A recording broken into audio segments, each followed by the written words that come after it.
طاهرات أوصيكم عباد الله وإياي أولا بتقوى الله أما بعد فأعوذ بالله من الشيطان الرجيم بسم الله الرحمن الرحيم قال النبي صلى الله عليه وسلم ثلاث مهلكات شح مطاع وهوى متبع وإعجاب المرء بنفسه صدق நபியுல்லாஹி ஸல்லல்லாஹு அலைஹி வஸல்லம்.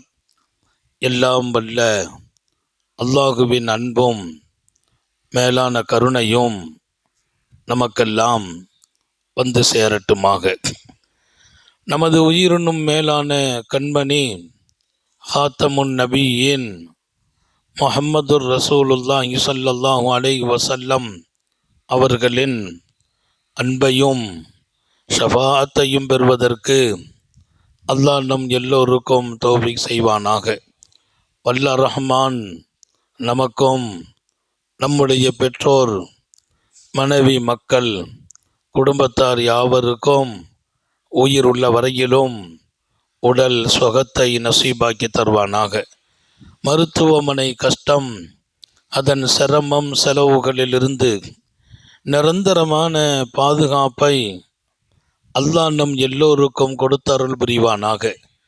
வானம் பூமியினுடைய ஆபத்துகளை விட்டும், முசீபத்துகளை விட்டும், கெட்ட முடிவுகளை விட்டும் நம்மையும் நம் குடும்பத்தையும் பாதுகாத்து அருள் புரிவானாக.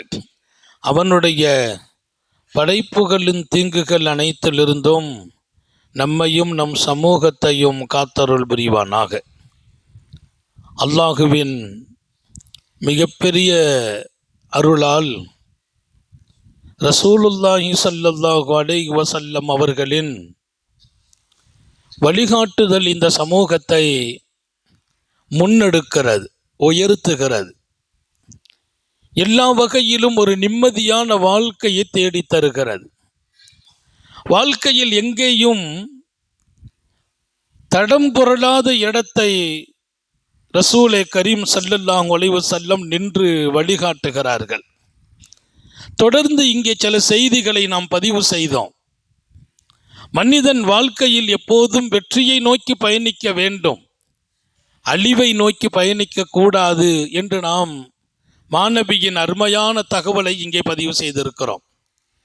நபி பெருமானார் ஸல்லல்லாஹு அலைஹி வஸல்லம் அவர்களின் அந்த வழிகாட்டுதல் மிக கவனமாக அவரவர் தன் தகுதிக்கு நடக்க வேண்டும் என்கிறார்கள். எல்லாரும் கவனிக்க வேண்டிய ஒரு செய்தி. அவர் தகுதிக்கு நடக்கணும். என் தகுதிக்கு நான் நடக்க வேண்டும், என் நண்பர் அவர் தகுதிக்கு நடக்கணும். அவர் என்னை பார்த்தோ நான் அவரை பார்த்தோ நடக்கக்கூடாது. இன்றைக்கு உலகத்தில் உள்ள பெரிய பிரச்சனை தன் தகுதியை மறந்து அடுத்தவரை பார்ப்பதால் ஏற்பட்ட பாதிப்புகள். அவரவர் தகுதிக்கு நடக்க வேண்டும். அகிலத்தின் அருட்கொடையின் உத்தம நபியின் மிகச்சிறந்த வழிகாட்டுதல். இங்கே நான் சொல்லும் செய்திகள் எல்லாம் நீங்கள் தினமும் பதிவு செய்து வாழ்க்கையை ஓட்டி பாருங்கள். அதை கொண்டு நான் வாழும் வாழ்க்கை உலகத்திற்கே முன்மாதிரியாக மாறிவிடும். ஒவ்வொருவர்களையும் தகுதிக்கேற்பவே அல்லாவும் நடத்துகிறான். உங்களை தகுதிக்கேற்பவே அல்லாவும் நடத்துகிறான். எங்கள் வீட்டில் 5 பேர், 5 பேரும் ஒரு தாய்க்கு பிறந்தவர்கள். ஒரே மாதிரி அல்லாஹ் நடத்துவதில்லை. ஒரே மாதிரி அல்லாஹ் நடத்துவதில்லை. ஒரே மாதிரி இரணம் கொடுப்பதில்லை. ஒரே மாதிரி கல்வி கொடுப்பதில்லை. ஒரே மாதிரி பதவி கொடுப்பதில்லை. ஒரு தாய்க்கு பிறந்தவர்கள் தானே, ஒரு தாய்க்கு பிறந்தவர்கள் சமமா? அப்படி அவன் நடத்துவதில்லை. என் கூட பிறந்தவர் நல்லா இருக்கிறார், நீ பார்க்காதே, நீ உன்னைத்தான் பார்க்க வேண்டும். உன் தகுதி என்ன என்பதை எல்லாம் அல்ல அல்லாஹ் அறிந்தே உன்னை இப்படி வைத்திருக்கிறான். உன் தகுதி அறிந்து உன்னை அப்படி வைத்தான். அவரவர் தன் தகுதியை கவனத்தில் கொள்ள வேண்டும் என்பதை காரூண்ய சீலர் நபிகள் நாயகம் ஸல்லல்லாஹு அலைஹி வஸல்லம் சொல்லி தருகிற மிக உயர்ந்த பாடம். இதுல பொறாமை வராது, தாழ்வு மனப்பான்மை வராது, காழ்ப்புணர்ச்சி வராது. ஏன்? என் தகுதிக்கு அல்லாஹ் என்ன வாழ வச்சிருக்கிறான், என் அண்ணன் மேல இருக்கிறத பத்தி எனக்கு கவலை இல்லை. அந்த உணர்வை உலகத்திற்கு உணர்த்துகிறார்கள். ஆனால் பலமுறை மறந்து விடுகிறோம். மறக்கிற போது காழ்ப்புணர்ச்சிகள், பொறாமைகள், அதையெல்லாம் தாண்டி பழி வாங்கும் குணம். அவர் கூட இருக்கிற போது பழி வாங்க நினைக்கிறோம். காப்புல இருக்கிறார், அது அல்லாஹ்வின் ஏற்பாடு என்கிறார்கள் ரசூல் ஸல்லல்லாஹு அலைஹி வஸல்லம். அப்போ ஒவ்வொருவர்களும் முதல் பாடம் நம்ம தகுதி விளங்கி நம்ம நடக்கணும். நம்ம தகுதி, அவர் இப்ப அப்படி நடக்கிறார்னா நான் அப்படி நடக்க முடியாது. ரசூல் ஸல்லல்லாஹு அலைஹி வஸல்லம் இன்னும் ஒரு செய்தியை சொல்றாங்க. நான் மிஅராஜ் பயணத்தில் இருந்தேன். அந்த செய்தியை கவனிங்க. மிஅராஜ் பயணம், அங்கே சில பேர்களை நரகத்தில் வேதனை கொடுக்க கண்டேன். என்ன வேதனை? அவர்களின் உதடுகளை நெருப்பு கத்திரிகளால் வெட்டப்பட்டது. அவர்களின் உதடுகள் நெருப்பு கத்திரிக்கோளால் வெட்டப்பட்டது. நானே ஆச்சரியப்பட்டேன். நல்ல மனிதர்களாயிற்றே, உயர்ந்த மனிதர்களாயிற்றே, நெருப்பு கத்திரிக்கோள்களால் அவர்களின் உதடுகள் வெட்டப்பட்டு அப்புறம் ரெண்டாவது வளர்ந்துடும், அப்புறம் வெட்டுறது. நரக வேதனை என்பது தொடர்ச்சி. நான் கேட்டேன் வானவர்களின் கோமான் ஜிப்ரீல் அலைஹிஸ்ஸலாம் இடத்தில், மன்ஹும் யா ஜிப்ரீல், யார் இவர்கள் என்று கேட்டேன். உதடுகளை நெருப்பினாலான கத்திரிக்கோள்களால் கட் பண்ணப்படுகிறதே, யார் இவர்கள்? ஹஜ்ரத் ஜிப்ரீல் சொன்னார்கள், இவர்கள் மனித உலகத்தில் உயர்ந்தவர்கள், மனித உலகத்தில் உலகில் உயர்ந்தவர்கள். இவர்களின் உயர்ந்த சொற்களால் பல்லாயிரம் மக்களை வழிகாட்டினார்கள். இவர்கள் மார்க்கமுடையவர்கள், கல்வியாளர்கள், மார்க்க அறிஞர்கள்.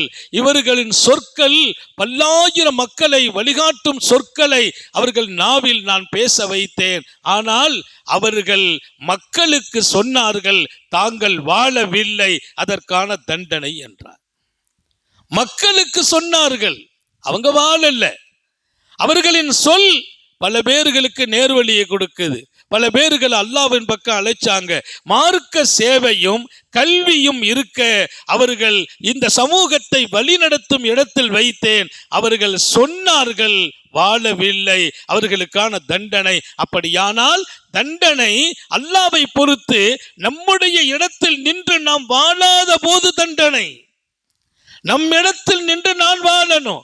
நான் ஒரு ஆலிம், எனக்கு உள்ள தண்டனை உங்களுக்கு இல்லை. ஒரு ஆலிமுக்கு உள்ள மதிப்பு மற்றவருக்கு இல்லை. அதே போல் ஒரு ஆலிமின் தண்டனை மற்றவருக்கு இல்லை. ஒரு ஆலிம் அவர் எப்படி வாழ வேண்டும்? அவர் சொல்லும் செயலும் சரியாக இருக்கணும். ஒரு ஆலிம் சொன்னார், செய்யவில்லை, அவர் தண்டனைக்குரியவர். அஷத்துன் நாசி, பெருமானார் ஸல்லல்லாஹு அலைஹி வஸல்லம் சொன்ன ஹதீஸ் இருக்கிறது.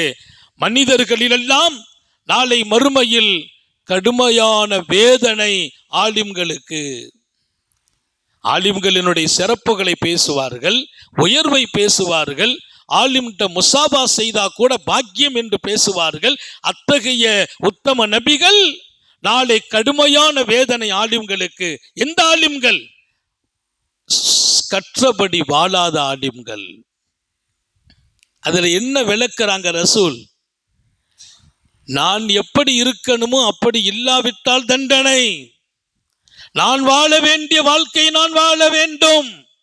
யார் பார்த்தால் என்ன, யார் பார்க்காவிட்டால் என்ன, நமக்கு எதை தரப்பட்டதோ அந்த வாழ்க்கை நாம் வாழ்ந்தாக வேண்டும். வாழவில்லையா அவர் தண்டனைக்குரியவர். அப்படியானால் அவரவர்கள் தங்களினுடைய தகுதியில் நின்று வாழணும். ஒரு செய்தியை நான் படித்தேன். பெருமானார் ஸல்லல்லாஹு அலைஹி வஸல்லம் சொல்வாங்க, 3 பேர் இருக்கிறாங்க, அல்லாஹ்வுடைய பெரும் கோபத்தை சந்திச்சிட்டாங்க, அல்லாஹ்வுடைய வெறுப்பை சந்திச்சிட்டாங்க. அல்லாஹ் அவங்கள மறுமையில கூட கண்டுகிட மாட்டான். இல்லை இல்லை, அவங்க கண்டா அல்லாஹ் ஒதுங்கிடுவான். அவங்கள்ட்ட முகம் கொடுக்கறது இல்லை. 3 பேரை சொல்றாங்க. அந்த 3 பேரை நீங்க நல்லா யோசிச்சு பாருங்க. அவங்கள்ட்ட அல்லாஹ் முகம் கொடுக்கறது இல்லை. ஒலா எந்துரு இலையும் ஒலா யுக்கல்லிமுகும், அவங்கள்ட்ட பேச மாட்டான் அல்லாஹ், அவங்கள முகம் கொடுக்கறது இல்லை. நாளைக்கு அல்லாஹ் முகம் கொடுக்காட்டா அது என்ன வாழ்க்கை? அது என்ன மறுமை? மறுமைனா என் ரப்பு எனக்கு முகம் கொடுக்கணும், என் ரப்பு என்ன சந்திக்கணும், என் ரப்பு என்கிட்ட பேசணும், நான் அவனை சந்திக்கணும். அங்க அல்லாவே முகம் கொடுக்கலன்னா யாரு முகம் கொடுப்பது? அல்லாவே என்கிட்ட பேச மறுப்பான். நவுது பில்லா, அல்லாஹ் எல்லாரையும் பாதுகாப்பானாக. செய்தி எல்லாம் சும்மா லேசா மேலோட்டமா படிச்சுட்டு போற செய்தி இல்லை. அவன் ஆதரவு தேவையான இடம், அவனுடைய சந்திப்பினுடைய இடம். அவன் சந்திப்பு தான் அங்கே இன்பம். சொர்க்கம் சந்தோஷமா? அல்லாஹ்வுடைய சந்திப்பு சந்தோஷமான சொர்க்கம் என்ன பெரிய சொர்க்கம்னாங்க வலிமார்கள். சொர்க்கம்லாம் பெரிய சொர்க்கம் இல்லை, அல்லாஹ்வுடைய சந்தோஷம் தான் பெரிய முக்கியம்னாங்க. மறுமையில அவன் கிடைக்காம சொர்க்கம் என்னத்துக்கு? அல்லாஹ் அவர்களை சந்திப்பதில்லை, அவர்களுக்கு சந்திக்க அனுமதி இல்லை, பேசுவதில்லை, முகம் கொடுப்பதில்லை என்று சொன்ன எம்பெருமான் அதில் முதல் மனிதர் யார் என்று ஆச்சரியமா இருக்கும். யார் அந்த முதல் மனிதர்? ஷைகுன் ஜான். வயசாயிட்டா அந்த தகுதியில் அவர் நடக்கணும். அவர் சின்ன பிள்ளை மாதிரி நடக்கிறதா? அவர் சின்ன பிள்ளை மாதிரி நடக்கிறதா? வயசுக்கு தக்க நடக்கலையான்னு மனுஷன் கேட்கிறானே. வயசுக்கு நடக்க மாட்டியா? வயதானவங்க அவங்க வயசுக்கு அவங்க நடக்கணும். அவங்க வேணா வயசை வெளியில தெரியாம அப்படி இப்படிமா நான் இருந்துக்கலாம். நீங்க நிறைய பேர் 70 வயசுக்காரங்க, அவங்கள பார்த்தா 30 வயசு மாதிரி நடமாடுறாங்க. அதெல்லாம் ஒன்றும் தப்பு இல்லை. ஆனா வயசுக்கு தக்க செயல் இருக்கணும். என் பெருமான் ஸல்லல்லாஹு அலைஹி வஸல்லம் வயசானவங்களை அல்லாஹ் வேதனை கொடுப்பதற்கு வெட்கப்படுகிறான். அல்லாஹ் நம்ம எல்லாருக்கும் அந்த கூட்டத்தில் இருக்கணும். நமக்கு வேதனை கொடுக்க மாட்டான். தாடியில் வெள்ளை முடி விழுந்துச்சா அவங்கள அல்லாஹ் தண்டனை கொடுக்க மாட்டான். வெள்ளை முடி தலையில் விழுந்துச்சா தண்டனை கொடுக்கறது இல்லை. ஏன்? அல்லாஹ்வுக்கு வெக்கமாக இருக்கிறான். ஏன்னா வயசாகி போச்சு, முடியெல்லாம் வெளுத்து போச்சு. அந்த மனுஷனை போய் நம்ம எப்படி வேதனை கொடுக்கறது? இன்னல்லாஹ் யஸ்தஹி அய்யுஅஸிப திஷ்ஷைப், நரைமுடி விழுந்தவர்களை வேதனை கொடுக்க கூட அல்லாஹ் வெக்கப்படுறான். சூஃபிகள் சாலிஹிங்கள் சில பேர் அல்லாஹ்ட்ட துவா செய்தாங்களாம், யா அல்லாஹ் எனக்கு ஹயாத்தை நீட்டுறதும் சுருக்கிறதும் உன் வேலை, எனக்கு ஹயாத்தை நீட்டுறதும் சுருக்கிறதும் உன் வேலை. ஆனா ஒண்ணு மட்டும் எனக்கு உதவி செய், என் முடி வெள்ளையாகிற வரைக்கும் வாழவை. யாரு? வலிமார்கள். எனக்கு ஹயாத்தை நீட்டுவியா, அது உன் வேலை, சுருக்கிறது உன் வேலை, நான் அதை கேட்கல. முடி வெள்ளையாகிற வரைக்கும் வாழவை. ஏன்? முடி வெள்ளையானால் நாளைக்கு உன் முன்னால வந்து நின்னா நீ வெக்கப்படுவ என்ன வேதனை கொடுக்கறதுக்கு. ஏன்னா எங்கிட்ட செயல்லாம் ஒன்றும் நல்லா இல்லை. அவங்க நல்லா இருக்கிறவங்க அப்படி பேசுறாங்க. இந்த முடியை பார்த்துட்டு வெள்ளை முடி விட்டுருப்பா அப்படின்னு நீ சொல்வ. அதற்காக வெள்ளை முடி விழும் வரையிலும் வாழ வைப்பாயாக. சில பேருக்கு வெள்ளை முடி விழுந்தாலும் தெரியதே இல்லை, அது வெள்ளையாட்டே தெரியாமையே மெயின்டைன் பண்ணிகிட்டே போகிறாங்க. சில பேர் கரெக்டாக அதை மட்டும் பிடிச்சி கட் பண்ணி விட்டுறாங்க.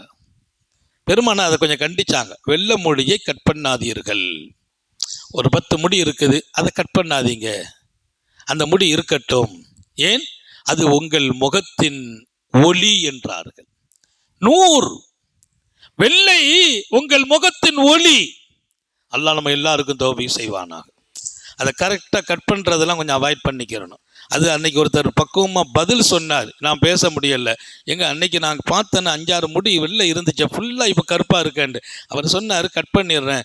கட் பண்ணுறியா? உங்களுக்கு விஷயம் தெரியாது ஹஸரத், அது இருந்துச்சுன்னா அடுத்தடுத்து விழுந்துரும். அதை கட் பண்ணிட்டோம்னா எல்லாமே கருப்பாக இருக்கும். நம்ம பேச முடியுதா பாருங்க? பேசவே முடியல. அந்த 2 முடியை கட் பண்ணிட்டோம், அடுத்த கருப்பு இருந்துக்கிட்டே இருக்கும். கருப்பாக இருக்கிறது பரக்கத்து தானே. அதை கட் பண்ணாதேங்கிறாங்க ரசூல். இருக்கட்டும், அது முகத்தின் ஒளி. வெள்ளை முடி விழுந்தால் அல்லாஹ் வேதனை கொடுக்க வெட்கப்படுகிறான். சூஃபிகளும் சாலிஹீங்களும் கேட்டாங்களா, வெள்ளை முடி விழும் காலம் வரையிலும் எங்களை வாழவை அல்லாஹ், அதை வச்சாவது நாங்க தப்பிக்கிடுவோம். இப்போ வெள்ளை முடி விழுந்து வயசான காலத்தில் ஒருவன் தப்பாக வாழ்கிறான், அவன் விபச்சாரம் செய்கிறான் என்றால் அல்லாஹ்வுடைய நபி சொன்னார்கள், அவன் தகுதி இழந்தவன், அவன் அல்லாஹ்வின் பார்வையில் கேவலமானவன், ஆனா 60 வயசுக்கு மேல உன்னை கட்டுப்படுத்த முடியல, ஆசை அடக்க முடியல, ஆபாசத்துல போய் விழுகிறார்களா, அவர்கள்தான் அல்லாஹ்வின் கடும் வெறுப்பை சந்தித்தவர்கள். அவர்கள் அல்லாஹ் மன்னிக்கிறதில்லை என்கிற அளவிற்கு அவன் அவங்களோட மறுமையில சந்திப்பை விரும்ப மாட்டான். அவங்கள சந்திக்கணுமே, எல்லாரும் அல்லாஹ்வை சந்திப்பாங்களே, அந்த ஆட்கள் வேண்டாம் பானா. ஏன் ரப்பே, உன் அடியார்கள் இல்ல அவனை சந்திக்க நான் விரும்பல. ஏன்? அவன் வயதான போது அந்த வயசுக்கு வாழவில்லை, வயசிலும் அவன் ஆபாசமாக நடந்தான். வயசான பின்னால் ஆபாசம் என்பது மார்க்கம் கடுமையாக கண்டிக்கிறது. எல்லோருக்கும் சொல்லுகிறேன், 40 வயசுக்கு பின்னால் நான் பக்குவம் பெற வேண்டும். 40 வயசுக்கு பின்னால் பக்குவம் பெற வேண்டும். 40 வயசான பின்னாலும் இனியும் நான் தவறு செய்கிறேன், இனியும் ஆபாசத்தை நோக்கி போகிறேன், இன்னும் அந்த பார்வையை கட்டுப்படுத்த முடியவில்லை. அந்நிய பெண்ணின் மீது படும் பார்வை 40 வயசுக்கு மேலும் கட்டுப்பாட்டுக்கு வரவில்லையா, நீங்கள் சரியாக நடக்க வேண்டும் என்று உங்களை நீங்கள் தயார்படுத்த வேண்டும். அல்லாஹ்வுக்கு விருப்பப்படாது. முடியல வெளில வந்த பின்னால உன் பார்வை சரியில்லை, உன் பேச்சு சரியில்லை, உன் எண்ணம் சரியில்லை, ஆபாசங்கள் கூடி இருக்கிறதா, நாளைக்கு அல்லாஹ் உனக்கு சந்திக்கிற வாய்ப்பை தரமாட்டான். ஹதீஸ் எங்க வருது? புகாரி ஷரீஃப்ல. அல்லாஹ் நம்ம எல்லாரையும் பாதுகாப்பானாக. எனவே முதுமை என்பதில் அதற்கேற்ற வாழ்க்கை. வயசானா அந்த வயசுக்கு வாழணும். அந்த வயசுல நான் எப்படி வாழணும்? அல்லாஹ் என்ன வேதனை கொடுக்க வெக்கப்படுறான்னா, அல்லாஹ் வெக்கப்படுற மாதிரி நான் நடக்கணுமா இல்லையா? அப்போ அந்த வாழ்க்கை என்பது ரொம்ப உயர்வானது. இப்போ எல்லாரும் கவனத்தில் வைக்கணும். நமக்கு இன்னும் கண்ணு கட்டுப்படலை, பார்வை உணர்வு கட்டுப்படலை, வயசான பின்னாலையும் ஆபாச சிந்தனைகள் கூடுதா, நீங்கள் எச்சரிக்கையாக நம்மை ஆக்கி கொள்ளணும். ஏன்? இந்த நிலை அல்லாஹ்வுக்கு பிரியமற்ற நிலை. இந்த நிலை மறுமையில் அல்லாஹ் நம்மை சந்திப்பதற்கு தடை ஏற்படும். கருணை உள்ள ரப்பு எல்லோருக்கும் அருள் பாலிப்பானாக. 2வது சொன்னாங்க, மலிக்குன் கத்தாப், அதிகாரத்தில் இருக்கிறவர், ஆட்சியில் இருக்கிறவர், நிர்வாகத்தில் இருக்கிறவர் பொய் சொல்வார் என்றால் அவரை அல்லாஹ் சந்திக்க விரும்ப மாட்டான். அதிகாரம் படைத்தவர்கள் பொய் சொல்லக்கூடாது. அவங்க கையில் அதிகாரம் இருக்குது, அவங்க அரசு ஆளுகிறவர்கள், வீட்டை ஆள்பவர், நாட்டை ஆள்பவர், சமூகத்தை ஆள்பவர், முஹல்லாவை ஆள்பவர். அப்போ ஒரு நிர்வாகத்தினுடைய ஆளுமை படைத்தவர் பொய் சொன்னால் அல்லாஹ் அவரை ஏறிட்டு பார்ப்பதில்லை. அப்போ பொய் சொல்லலாமா? பொய் சொல்றது தப்பு, அவர் தகுதிக்கு சொல்லக்கூடாது. பொய் சொல்றது குற்றம். ஆளுமை உடையவர்கள் சொல்லக்கூடாது. ஏன்? உங்களை மக்கள் நம்பி இருக்கிறாங்க. அவர் அரசர், அவர் பொய் சொல்ல மாட்டார், அவர் சொன்னா கரெக்டா இருக்கும். அவர் யாரு? அவர் நிர்வாக இயக்குனர், அவர் பொய் சொல்ல மாட்டார். அவர் யாரு? ஜமாத்து தலைவர், அவர் பொய் சொல்ல மாட்டார். ஏன்? அவர் ஜமாத்தை ஆளுகிறார். அவர் சொன்னார், நாங்க ஒரு கட்டடம் கட்ட போறோம், ஹெல்ப் பண்ணுங்க, எல்லாரும் கொண்டு செய்திருவோம். ஏன்? அவர் ஆளுமையில் இருக்கிறார். அவர் சொன்னார், இன்னைக்கு ஊர்ல எல்லாருக்கும் ஒரு விருந்து, எல்லாரும் கட்டுப்படுவாங்க. ஏன்? அவர் தலைமையில் இருப்பவர்கள் பொய் சொல்லாதீர்கள். நீங்கள் பொய் சொன்னால் அதன் தண்டனை இறைவன் மறுமையில் உங்களை சந்திக்க மாட்டான். அவர் தலைமைக்கு என்று ஒரு தகுதி இருக்கு பாருங்க, அந்த தகுதியில் அவர் வாழணும். நிர்வாக தலைமையா இருக்கட்டும், ஜமாத்தின் தலைமையாக இருக்கட்டும், ஊரின் தலைமையா இருக்கட்டும். இன்னைக்கு எல்லாம் நிறைய இடத்துல நிர்வாகத்தில், ஊரில் தலைமைத்துவத்தில் இருக்கிறவங்க மாற்றி மாற்றி பேசுகிறவங்களா இருக்கிறாங்க. நேற்று ஒன்று சொல்கிறாங்க, இன்னைக்கு ஒன்று சொல்கிறாங்க, இன்னைக்கு ஒன்று சொல்கிறாங்க, நாளைக்கு ஒன்று சொல்கிறாங்க. அந்த சொல்லில் தரிபாடு இல்லை. எப்படி அந்த சமூகத்தை அவர்கள் ஆள முடியும் என்று கேட்கிறார்கள் மார்க்க நன்மக்கள். நமக்கு ஒரு பாடம், பொறுப்பு என்று வரும்போது பொய் சொல்லுதல் ஹராம். அந்த இடத்தில் அவர் இருக்க வேண்டும். 3வது, ஆலின் முத்தக்கபிர், நாங்க சொல்லல முஸ்தக்பிர், ஏழை, வறுமை, சாப்பாட்டு கூட வழி இல்லை. யாரு? ஏழை, வறுமை, சாப்பாட்டுக்கு வழி இல்லை. அவர் பெருமை அடிக்கிறார். அவர் பெருமை அடிக்க கூடாது. அப்படின்னா பணக்காரங்க பெருமை அடிக்கலாமா? செல்வாக்கில் இருக்கிறவங்க பெருமை அடிக்கலாமா? ஆனா பெருமை யாருக்குமே கூடாது. அல் கிப்ரியா ரிதாயி, பெருமை என் ஆடை, அல்லாஹ் சொன்னான். ஆனால் ஏழை பெருமை அடிக்க கூடாது. நீ சாப்பிட கூட உனக்கு வழி இல்லை, ட்ரெஸ் போட முடியல, நீ என்ன பெருமை அடிக்கிற? உன் தகுதிக்கு பெருமை கூடாது. அந்த ரசூல் ரொம்ப சொல்றாங்க, ஒரு ஏழை பெருமை அடித்தால் நாளை மறுமையில் அல்லாவின் சந்திப்பு தடை செய்யப்படும். அல்லாஹ் நம்ம எல்லாரையும் பாதுகாப்பானாக. நம்மகிட்ட வசதி வாய்ப்பெல்லாம் குறைவா இருக்கும் போது நம்ம பெருமையா பேசுறது, மற்றவங்களை எளியவா பேசுறது, அதை மார்க்கம் விரும்பவில்லை. நான் சொன்னேன், அடிவை நோக்கி போகும் பாதையில் மூன்றாவது ரசூல் சொன்ன இடம் இஜாபுல் மர்இ நஃப்ஸிஹி, ஒவ்வொரு மனிதனும் தற்பெருமை அடிப்பது. தற்பெருமை அழிவை நோக்கி போகிற பாதை, ஆபத்தானது. தற்பெருமை கூடாது. அதாவது 3 செயல் அல்லாஹ் வெறுக்கிறான்னாங்க. 3 விஷயத்த அல்லாஹ் வெறுக்கிறான்.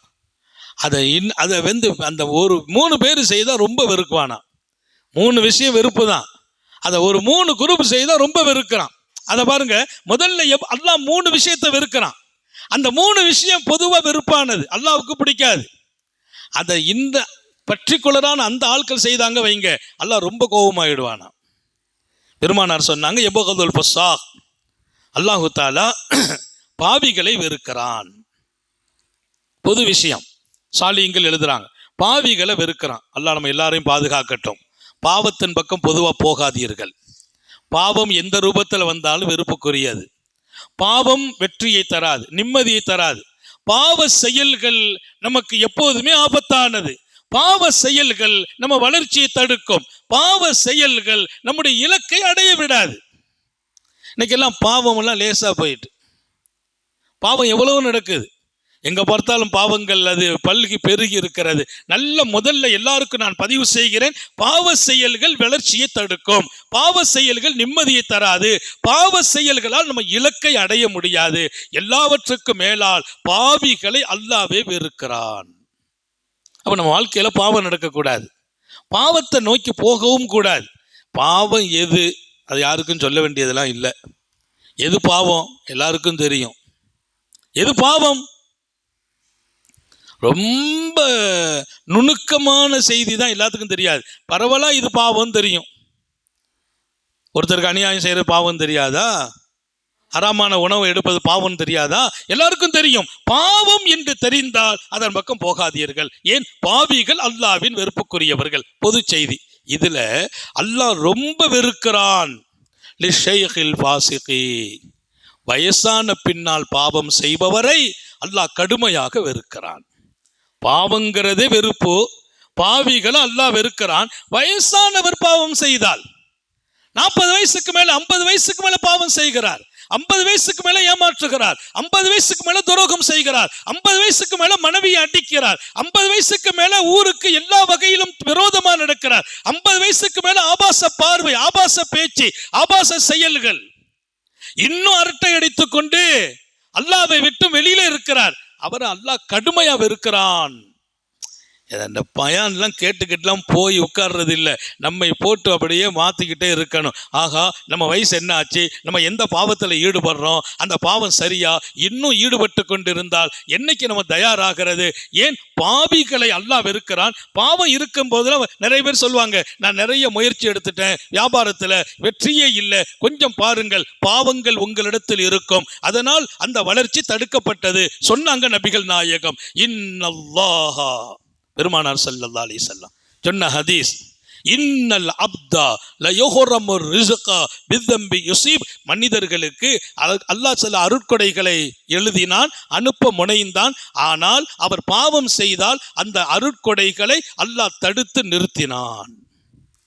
வரவேண்டிய இரணம் நிறுத்தப்பட்டுச்சு, ரிஸ்க் நிறுத்தப்பட்டுச்சு, வியாபாரத்தில் பிரச்சனை ஏற்பட்டுச்சு. ஏன்? அல்லாஹ் ஒன்னும் உனக்கு வியாபாரத்தில் பிரச்சனை கொடுக்கல, ரிஸ்க நிறுத்தல, இரணத்தை தடுக்கல. எங்க வீட்டுல வறுமையை அல்லாஹ் கொடுக்கல, நீ செய்த பாவம் அந்த வறுமையை கொண்டு வந்தது, அல்லாஹ்வின் ரிஸ்கை நிறுத்தியது. சொல்றது நபிகள் நாயகம். கொஞ்சம் கவனிக்கணுமே. பாவங்கிறது வெறுப்புங்கிறது விளங்குங்கள். பாவம் என்பது வெற்றியை தராது என்று விளங்குங்கள். பாவம் என்பது வரவேண்டியதை தடுத்து நிறுத்தும், வானத்திலிருந்து இறங்கும் ரிஸ்கையும் நிறுத்தும். இது யாருக்கோ உள்ள பயான் அல்ல, எல்லாரும். எங்க வீட்டுக்கு ரிஸ்க் வேணும், என் பிள்ளைக்கு குழந்தை வேணும், அந்த குழந்தைக்கு ஹயாத்து வேணும், வீட்டுல நிம்மதி வேணும், என் மகள் நிம்மதியா வாழணும், எங்க பையங்க வெளிநாட்டுல நல்ல வாய்ப்புல இருக்கணும். எப்போது? பாவங்களை அடையுங்கள். பாவம் நடக்குமா? வாசல் அடைக்கப்படும், வாசல் அடைக்கப்பட்டுரும். இப்போ பெருமானார் ஸல்லல்லாஹு அலைஹி வஸல்லத்தினுடைய அந்த மேல வந்த ஹதீஸின் தொடர்ல எழுதுறாங்க, மனிதர்கள்ல யாரு பாவம் செய்தாலும் அல்லாஹ் வெறுக்கிறான். குறிப்பாக ரொம்ப கடுமையான கோபம், வெறுப்பு வயசானவர் பாவம் செய்தால். லிஷ்ஷைஹில் ஃபாஸிக் அஷத்து. பாவி வயசான பின்னாலும் பாவம். அதை நான் சொன்ன தகுதிக்கு நடங்க. வயசாச்சா அந்த வயசுக்கு நடங்கள். சின்ன பையன் ரோட்டை பார்த்துட்டு அலையிற மாதிரி வயசானவங்க பார்த்துட்டு நடந்தால், சின்ன பையங்களை மாதிரி வயசானவங்க ட்ரெஸ் அணிந்தால், அவன் இடுப்புக்கு மேல சட்டை போட்டிருக்கிறான், நான் வயசான ஆளு நானும் இடுப்புக்கு மேல சட்டை போடுறதா? கொஞ்சம் யோசிக்க வேண்டும். வயசுக்கு தக்க என் நிலை மாறணும், குணம் மாறணும், செயல் மாறணும். வீட்டில் கூட கேட்பாங்க, வயசாச்சங்க இன்னும் அப்படியே தான் இருக்கிறீங்க. நம்மளை பற்றி ரொம்ப கரெக்டாக புரிஞ்சது நம்ம பொஞ்சாரி மட்டும்தான். நம்ம பொஞ்சாரி கரெக்டாக புரிஞ்சிருப்பாங்க. அவங்க சொல்லுவாங்க, கல்யாணம் முடிச்ச அன்னைக்கு எப்படி இருந்தீங்களோ அப்படி தான் இன்றைக்கும் இருக்கிறீங்க. அப்போ நீங்கள் விளங்கிக்கங்க, நம்மள்கிட்ட வாழ்க்கையில் மாற்றம் வரலைன்னு அர்த்தம்.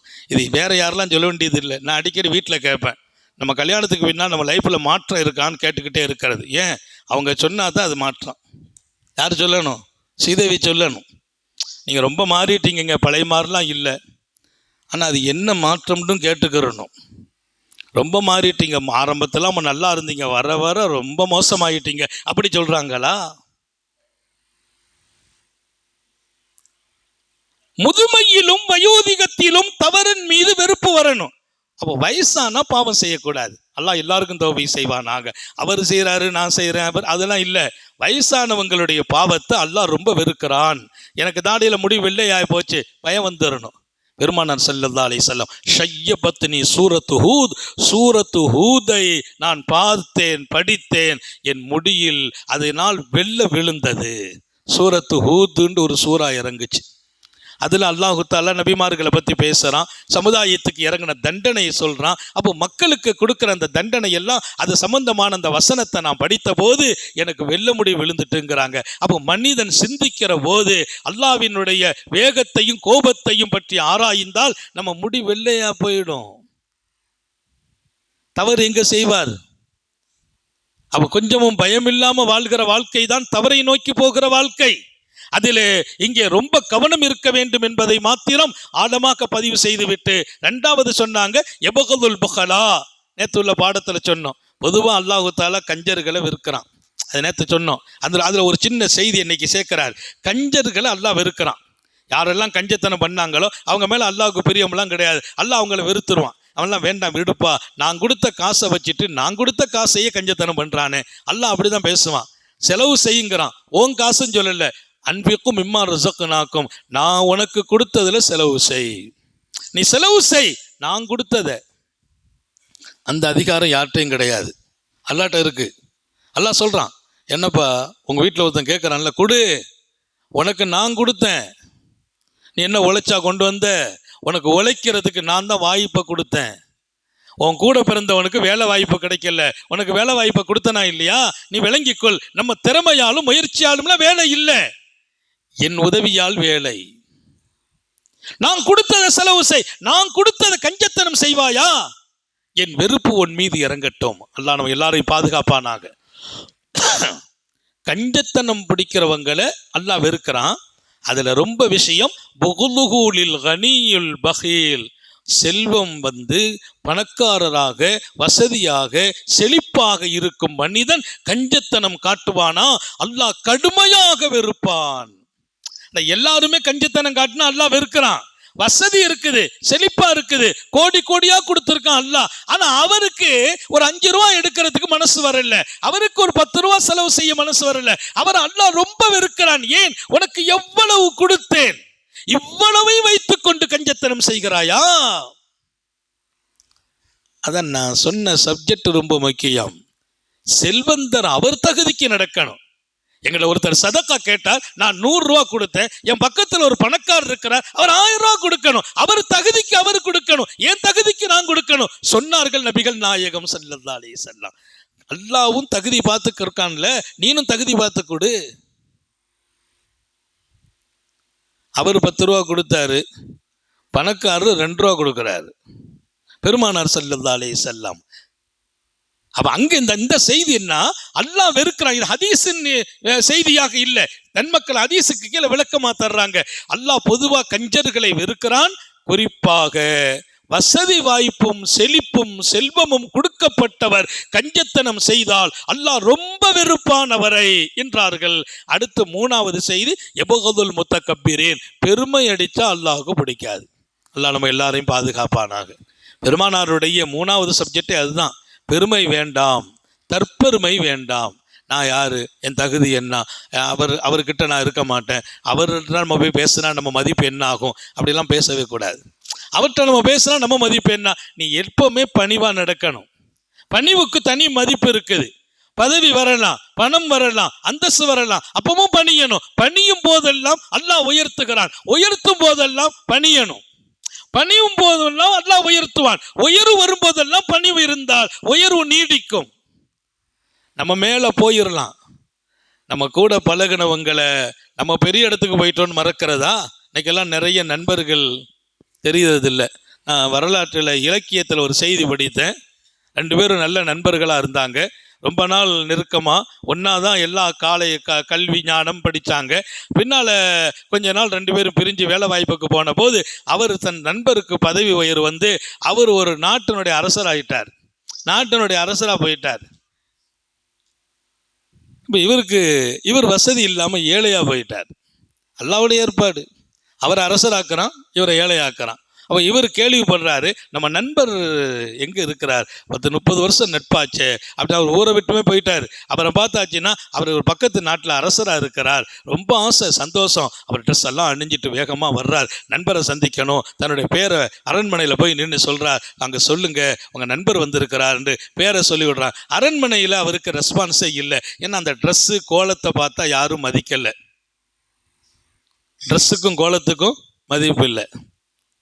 முல்லா நஸ்ருத்தீனுடைய கதைகளை நிறைய எழுதுவாங்க. அவர் ஒரு தடவை ஒரு விருந்துக்கு சாப்பிட வந்தார். அவர் ட்ரெஸ்ஸை பார்த்துட்டு யாரும் அவரை உள்ள விடலை, வெளியே பிடிச்சி துரத்தி விட்டாங்க. எப்பா நான் பெரிய ஆளுப்பான்னு சொல்கிறார், போப்பா நீ ஆளை கோலம் தானே, ஆளுக்கு மதிப்பு இல்லை, கோலத்துக்கு தான் மதிப்பு, அனுப்பிட்டாங்க. அப்புறம் பார்த்தாரு, நீ இந்த ட்ரெஸ் எல்லாம் போட்டு வந்தால் உள்ளே விட மாட்டாங்க. அப்புறம் போய் நல்ல அழகான கோட்டு சூட்லாம் வாடகைக்கு வாங்கி போட்டுட்டு உள்ளே வந்தார். வாங்க வாங்க வாங்கன்னு கூப்பிட்டு உள்ளே உட்கார வச்சுட்டான். யார் விரட்டினானோ அவனே கூப்பிட்டு உட்கார வைக்கிறான். உட்கார்ந்தவொடனே சாப்பாடு போனவொடனே சாப்பாடு வந்துச்சான், எடுத்து சட்டையில் சோப்பில் போட்டாரான், சாப்பிடு. எல்லாரும் என்னங்க, எனக்கு சாப்பாடு இல்லை, சட்டைக்கு தான் சாப்பாடு. முல்லா நஸ்ருத்தீன் வரலாற்றை நான் படித்தேன். நீ சாப்பிடு, இந்த இடத்துக்கு இங்க இடத்துக்கு போட்டார், சாப்பிடு. எனக்கு இல்லை உணவு, உனக்கு தான் உணவு.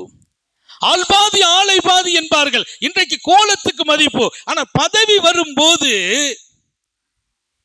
உயர்வும் சேர்ந்து வரணும். அல்லாஹ் கொடுக்கிறான், ஆனா பணிவை இழக்க கூடாது. பதவியில உயர்வு கொடுக்கிறான் அல்லாஹ், பணிவு பாதுகாக்கப்படணும். நான் நிறைவுக்கு வருகிறேன். அந்த நண்பர் கேள்விப்பட்டார், நம்ம நண்பர் பெரிய அரசராயிட்டார், அங்கே வர்றார், ஆனால் அந்த கோலம் உள்ள விட மாட்டுக்காங்க. அவர் சொன்னாரா, நீ விட வேண்டாம், என் பேரை சொல்லு. நாங்கள் 2 பேரும் 30 வருஷம் பழக்கம், அரசர் இங்கே வருவார். இங்கே இருந்து போய் இந்த பேரை சொல்லியிருக்கிறாங்க. அவர் அரசரா, சரி வர சொல்லுங்கன்ட்டாங்க. உள்ளே போகிறார். ரொம்ப நேரம் கழித்து உள்ளே போனால் அரண்மனையில் பெரிய பெரிய தலைவர்கள் உட்கார்ந்துருக்கிறாங்க. அரசரோடு பெரிய பெரிய தலைவர்கள். இவர் உள்ள போன உடனே வேகமா நண்பரை பார்த்த உடனே ஆற தழுவி கட்டி பிடிக்க போன போது அரசர் விலகிட்டார். யாருப்பா நீன்னு கேட்டாராம். நீ யாருன்னு கேட்டார். இவருக்கு அப்படியே என்னமோ வெளியில விரட்டினா கூட பரவாயில்லை, யாருன்னு கேட்டார் பாருங்க. நல்லா பார்த்து நல்ல பழகி 30 ஆண்டு நட்பு. ஏன்னா அங்க இருக்கிற அதிகாரிகள் எல்லாம் பெரிய மனிதர்கள். இவர் நமக்கு நண்பர் என்றால் என்ன நிலைமை ஆகும்? அது யாரு? அவர் சொன்ன, எப்ப என்ன யாருன்னு கேட்கிற? 2 பேரும் யாருன்னு தெரியல, அவரை வெளியில் அனுப்புங்கன்றாராம். சரி நான் வெளியில போறேன், நாங்க வந்த நோக்கத்தை சொல்லிட்டு போறேன். நம்ம 2 பேரும் ஒன்னா படித்தோம் வாழ்ந்தோம். கேள்விப்பட்டேன் உனக்கு கண்ணு குருடாயிட்டுன்னு கேள்விப்பட்டேன், அதனால பார்த்துட்டு போகலான்னு வந்திருக்கேன். உனக்கு குருடுன்னு யாரோ சொன்னாங்க, அதனால தான் நம்ம நண்பனுக்கு குருடாயிட்டான் போனாரு, நம்ம நண்பருக்கு கண் பார்வை போயிட்டு சந்திக்கலான்னு வந்தேன். உண்மையிலேயே அவங்க சொன்னது கரெக்டு தான், உனக்கு கண்ணு குருடு தான். ஏன்னா நான் யாருன்னு உனக்கு தெரியலையே, வெளியில் போகிறேன்னு வந்துட்டார். வரலாற்றினுடைய குறிப்புகளிலே நமது இலக்கிய வரலாற்றை எழுதும் பெருமக்கள் பதிவு செய்து விட்டு சொல்வார்கள், நான் உயர்வுக்கு போனாலும் பணிவை மாத்திரம் இழந்துடக்கூடாது, கூட பழகிறவர்களை மறப்பதா? இங்கே நபிகள் நாயகம் ஸல்லல்லாஹு அலைஹி வஸல்லம் உன்னை அழிவை நோக்கி கொண்டு போகிற மூணாவது காரியம், நீ உன்னை நினைத்தே பெருமை அடிப்பது. நான் யார், என் தகுதி என்ன, என் அந்தஸ்து என்ன, இவர்கிட்ட நம்ம பேச முடியுமா, அவரோடு நம்ம பழகலாமா, அவரெல்லாம் நம்ம பக்கத்தில் வைக்கலாமா என்று நீ நினைத்தால் அது உன் அழிவுக்கு வகை செய்யும் என்றார்கள் உத்தம நபிகள் ஸல்லல்லாஹு அலைஹி வஸல்லம். இங்கே மூணாவதாக அல்லாஹ் வெறுக்கிற மனிதர்கள், பெருமை பிடிப்பவங்களை, பெருமை அடிக்கிறவங்க அல்லாஹ் வெறுக்கிறான். அதிலும் குறிப்பாக ஒபுகுலுகுலில் ஃபகீரில் முத்தக்கப்பிர், ஏழையாக பராரியாக வசதி வாய்ப்பு இல்லாமல் இருக்கிறவன் பெருமை அடித்தால் அல்லாஹ் ரொம்பவே வெறுக்கிறான். ஏழை பெருமை அடிக்க கூடாது, பெருமை யாருக்கும் கூடாது, பெருமை யாருக்கும் கூடாது, பெருமை வெறுப்புக்குரிய செயல். ஏழை பெருமை அடிப்பாரா? அல்லாவுக்கு அது பிடிக்காது, ரொம்ப கோபப்படுவான் அல்லாஹ். ஏன் உன் தகுதிக்கு நீ எப்படி பணிஞ்சு போனா வாழ்க்கையில ஜெயிக்க முடியும்? நீ பெருமை அடித்து என்ன சாதிக்க போற? நீ பெருமை அடித்ததால இன்னும் நசீபை இழக்க போகிறாய் என்று அல்லாஹ் வேதனைப்படுவான் என்கிறார்கள் நபிகள் நாயகம் ஸல்லல்லாஹு அலைஹி வஸல்லம். அந்த ஹதீஸின் பின்னணியில் பெருமக்கள் இந்த 3 செய்தியை பதிவு செய்கிறார்கள். எல்லாம் அல்ல அல்லாஹ் வாழ்க்கையில் எப்போதுமே நம்முடைய நிலையை நாம் உணர்ந்து வாழச் செய்வானாக. நம்ம ஏழையா, அதுக்கு தக்க வாழணும், வசதியா, அந்த வசதியுடைய வாழ்க்கை வாழணும். அதை சொன்னா அல்லாஹ் குர்ஆன்ல, உனக்கு இருக்கிற நியாமத்தை காட்டு, நீ பணக்காரனா பணக்காரன மாதிரி நட, அப்பதான் 4 பேர் உங்ககிட்ட வந்து கையேந்துவாங்க, கேட்பாங்க, கொடுக்கிற நசீப் உனக்கு வேணுமா இல்லையா? நீ அந்த கோலத்தை காட்டு. இமாம் மாலிக் ரஹ்மத்துல்லாஹி அலைஹி சொன்னாங்க, எங்கள் வீட்டில் திரை போட்டிருக்கேன், ஒரு கடிதம் போட்டாங்களாம், திரை போட்டிருக்கிறீங்களே, பெரிய இமாமா இருக்கிறீங்களே, இன்னும் நீங்கள் உயர்ந்த ஆடை அணிகிறீங்களே, பெரிய இமாமா இருக்கிறீங்களே அப்படின்னு கடிதம் போட்டிருந்தாங்க சில பேர். ஹஸரத் இமாம் மாலிக் பதில் எழுதுனாங்க, நீண்ட வரலாறு. அவங்க சொன்னாங்களாம், வேற ஒன்றும் இல்லைப்பா, வீட்டுக்கு திரை போட்டிருக்கிறேன், என்னன்னா நான் கொஞ்சம் வசதியாக இருக்கிறேன், பார்க்குறவங்களுக்கு தெரியணும், நான் உயர்ந்த சட்டை போடுறேன், எங்கிட்ட வசதி இருக்குது, அதை மற்றவங்க பார்க்கணும், அப்போ தான் தேவை உள்ளவங்க எங்கிட்ட வந்து கேட்பாங்க. நானும் ஒரு பரதேசி மாதிரி சட்டையை போட்டுட்டேன்னா நானே ஏழை அப்படின்னு நினச்சி கேட்குறவங்க யாரும் வரமாட்டாங்க. கஷ்டப்பட்டவங்க யாருன்னு நாம் போய் கொடுத்தாலும் நீங்களே கஷ்டத்தில் இருக்கிறீங்கன்னு சொல்லிடுவாங்க. நான் வசதியோடு இருக்கிறேன் என்பதை காட்டுவதற்காகவே இந்த ஆடை அணிகிறேன், காட்டுவது பெருமை அல்ல, 4 பேர் நம்முடைய தகுதியை அவங்க விளங்கணும் என்பதற்காக. அதுதான் அழகான வாழ்க்கை. எல்லாம் அல்ல அல்லாஹ் நம்முடைய தகுதியை நாம் விளங்கி வாழச் செய்வானாக. நம்முடைய ஏழ்மைக்கு தக்க வாழணும், நடுத்தரமான வாழ்க்கை அப்படி வாழ்க்கை, இங்கே வசதியா அதற்கான வாழ்க்கை, வயசாச்சா கட்டுப்பாடான வாழ்க்கை, அதுதான் அல்லாஹ்வை நேசத்தில் கொண்டு சேர்க்கும். அப்படிப்பட்ட மிகப்பெரிய இடத்தை நானும் நீங்களும் பெறச் செய்வானாக. வாழ்க்கையில் எங்கேயுமே நம்ம சரிகிடாமல், எங்கேயுமே அல்லாஹ் ரசூலுடைய அதிருப்தியை சந்திச்சிடாம, மற்றவங்களுடைய மனசில் வருத்தத்தை கொடுத்துடாம வாழ செய்வானாக. சோதனைகளிலிருந்து பாதுகாப்பானாக, கெட்ட முடிவுகளிலிருந்து பாதுகாப்பானாக. நீண்ட நெடிய நாட்கள் நோய் நொடிகள் இல்லாமல் உடல் ஆரோக்கியத்தோடு மனநிறைவோடு இன்பத்தோடு அல்லாஹுவை நின்று வணங்கி வழிபட்டு வாழும் நசீபையும் பாக்கியத்தையும் எல்லாம் அல்ல அல்லாஹ் உங்களுக்கும் எனக்கும், நம்மை ஈன்றெடுத்த தாய் தந்தையர்களுக்கும், நமது மனைவி மக்கள் உற்றார் உறவினர் யாவருக்கும் கொடுத்தருள் புரிவானாக. நமது உயிரினும் மேலான கண்மணி காத்தமுன் நபியின் சர்க்காரை ஆலம் சுந்தர நபிகள் ஸல்லல்லாஹு அலைஹி வஸல்லம் அவர்களை கனவிலும் நனவிலும் கண்டுகளிக்கும் பெரும் பாக்கியத்தை அல்லாஹ் நம் எல்லோருக்கும் கொடுத்தருள் புரிவானாக என்ற நல்ல துஆக்களோடு உங்கள் எல்லோருடைய துஆவை ஆதரவைத்து என் வார்த்தைகளை நிறைவுபடுத்துகிறேன். வாஹிரு தாவானா அனில் ஹம்துலில்லாஹி ரப்பில் ஆலமீன். அஸ்ஸலாமு அலைக்கும் வரஹ்மத்துல்லாஹி வபரகாத்துஹு. ஸல்லல்லாஹு அலா முஹம்மத் ஸல்லல்லாஹு அலைஹி வஸல்லம். ஸல்லல்லாஹு அலா முஹம்மத் ஸல்லல்லாஹு ஸல்லல்லாஹு அலா முஹம்மத் ஸல்லல்லாஹு அலைஹி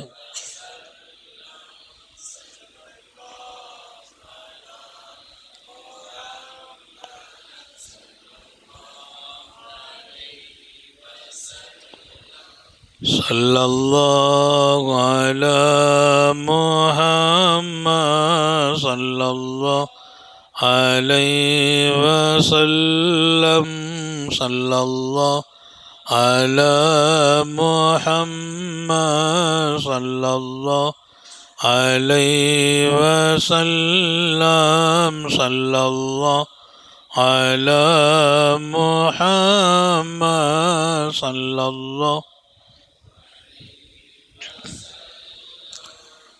ஸல்லல்லாஹு அலா முஹம்மத்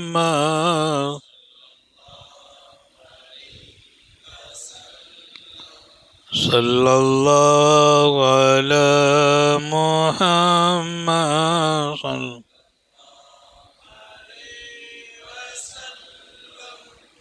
ஸல்லல்லாஹு அலா முஹம்மத் ஸல்லல்லாஹு அலைஹி வஸல்லம்